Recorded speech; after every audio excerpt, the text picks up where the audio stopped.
চলো বন্ধুরা তোমাদের সাথে আজকে একটা সিম্পল ভেজ ডালের রেসিপি শেয়ার করি। প্রথমে আমি ডালটাকে সিদ্ধ করে নিচ্ছি, আর এদিকে আমি গোটা এই গাজর, ক্যাপসিকাম, বিনস এগুলোকে কেটে নিয়েছি। আর ডালটা আমার ওখানে সিদ্ধ প্রায় হয়ে এসেছে। এদিকে আদা জিরে বাটাটা আমি বেটে নিচ্ছি। কড়াইটা গরম করে বসিয়ে দিয়েছি, কারণ বিনস, গাজর, ক্যাপসিকাম এগুলোকে আমি এক এক করে ভেজে নেব।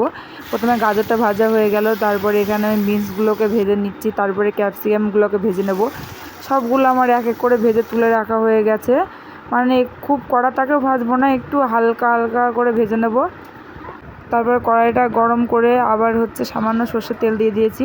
দেওয়ার পরে ফোড়নে গোটা জিরে, তেজপাতা, শুকনো লঙ্কা আর গোটা গরম মশলা দিয়ে আমি একটুখানি ভেজে নেব। তারপরে ডালটাকে আমি এখানে ততক্ষণ গুলিয়ে নিচ্ছি লবণ হলুদ দিয়ে, আর সামান্য গরম জল দিয়ে ডালটাকে আমি ভালো করে মিশিয়ে নিয়েছি। তারপরে আদা জিরে বাটাটা দিয়ে আমি ডালটা ঢেলে দেবো। আদা জিরে বাটাটা সামান্য একটু ভাজা ভাজা হয়েছে, তারপরে আমি ডালটা দিয়ে দিয়েছি।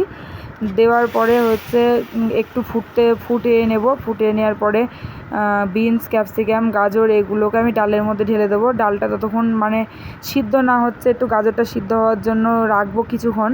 তারপরে এখন আমার গাজরটা সিদ্ধ হয়ে গেছে, তখন গুঁড়ো গরম মশলা দিয়ে আমি ডালটাকে নামিয়ে নেবো। আজকে সিম্পল এই ভেজ ডালের রেসিপিটা তোমাদের কেমন লাগলো?